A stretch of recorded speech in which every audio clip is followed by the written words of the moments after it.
So I also wanted to do a quick update video on my Team Magic E5, and we just turn it around here. I have definitely used it a bit since the last video. So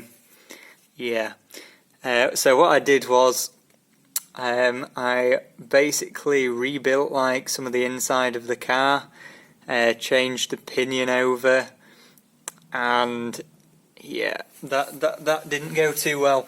I put a 13 tooth pinion. I'm still running the stock electrics, and it's quite insanely fast because it's 4,400 kV motor.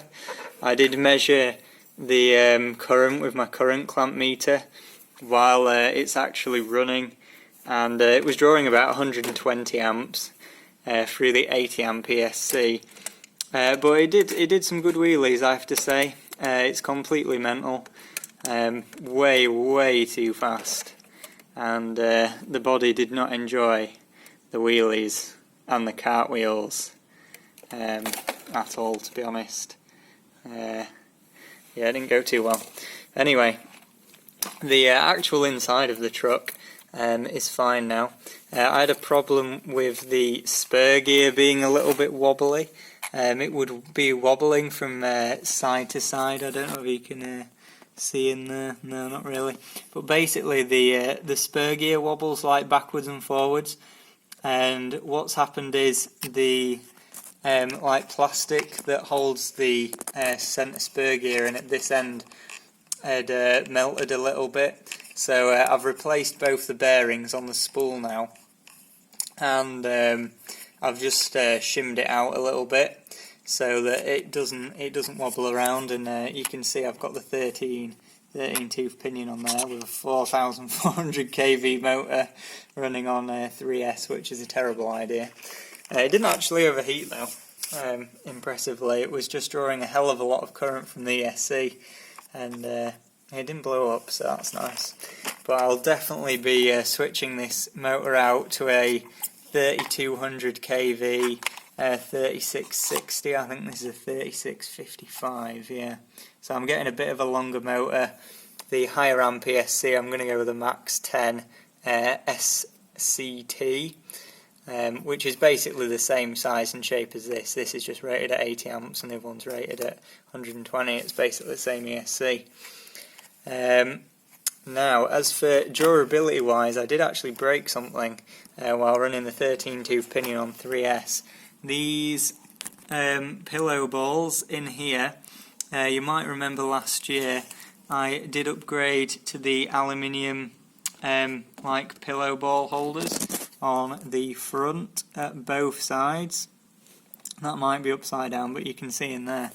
And these steel balls which go into them, I've seen people on the Proline Pro MT 4x4 snapping them just there, and I actually snapped both on this side at the same time, doing a massive cartwheel at basically full speed, and yeah, both of those snapped clean off.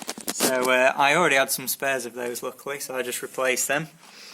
The other updates I did was the gears. Now, my rear diff got destroyed, the ring and pinion gear that goes around the outside, and the little one which goes in from the centre to the rear.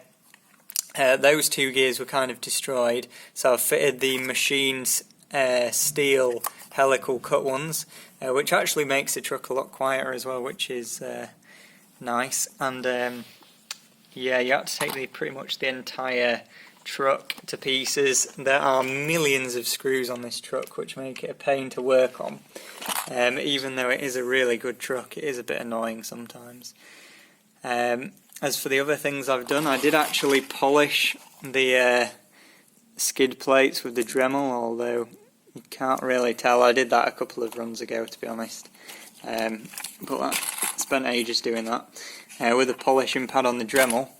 Now, updates for 2019, other than the electronic system, which I'm going to switch over. I'll probably go over 15 or 16 tooth pinion with the lower kV motor.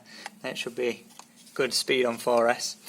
Now the other thing I did get as well is these have been on back order from Hobby King for ages, and these are the Trackstar 1/8 scale shocks, which are the same as the is it a BRS or a BRD or something, I don't know. It's the same shocks as the Berserker, and these are 1/8 scale truggy front shocks.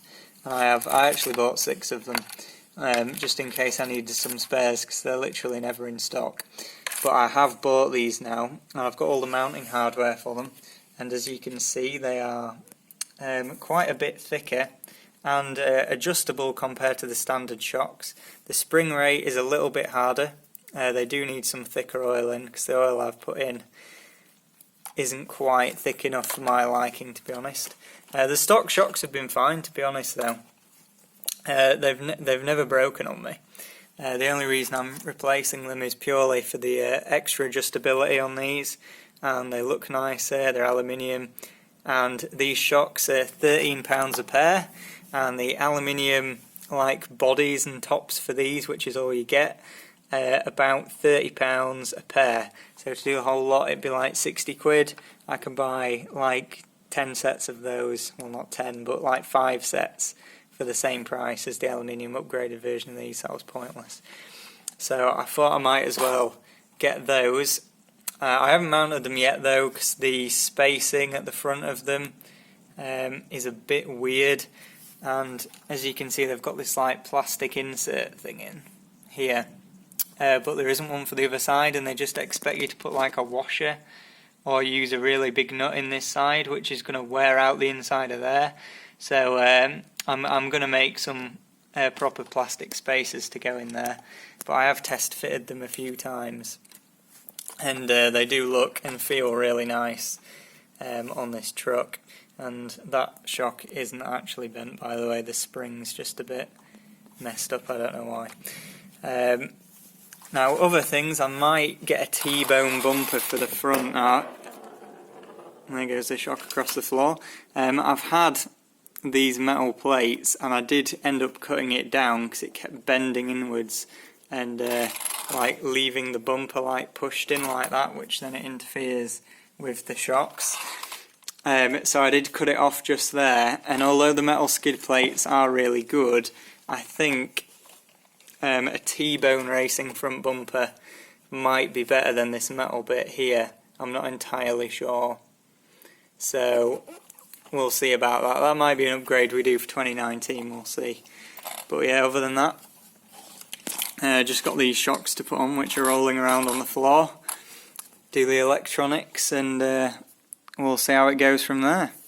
I haven't broken anything else, I don't think. In fact, actually I have. There's a crack in one of the wheels somewhere on the inside. I don't know exactly where it is, but basically there's a crack on the inside of one of these wheels, which is a bit annoying. And they're pretty good wheels and tyres for RTR, they're incredible, to be honest. They run 14mm hexes, and I already have bought the 17mm ones with the hope of being able to run 3.8-inch Badlands on it, just for the lols. Obviously I'd have to put the 9-tooth pinion back on, but unfortunately the Badlands that I have on high press T have no offset, so I literally could not turn at all because the wheels were like in here, whereas these are half offset. So what I'm going to do later this year is I'm probably going to get some MX28s, the Proline Badlands with the half offset wheels in the 2.8-inch, or maybe the trenches, depending on like how wide they are. With the half offset I'll need to test that. I'll probably go to the model shop and see if I can try both of those on and see how that goes. And yeah, I think we'll get a new shell as well. That's probably the first thing I need to do, actually. So yeah, that's it. That was the update on this. Goodbye.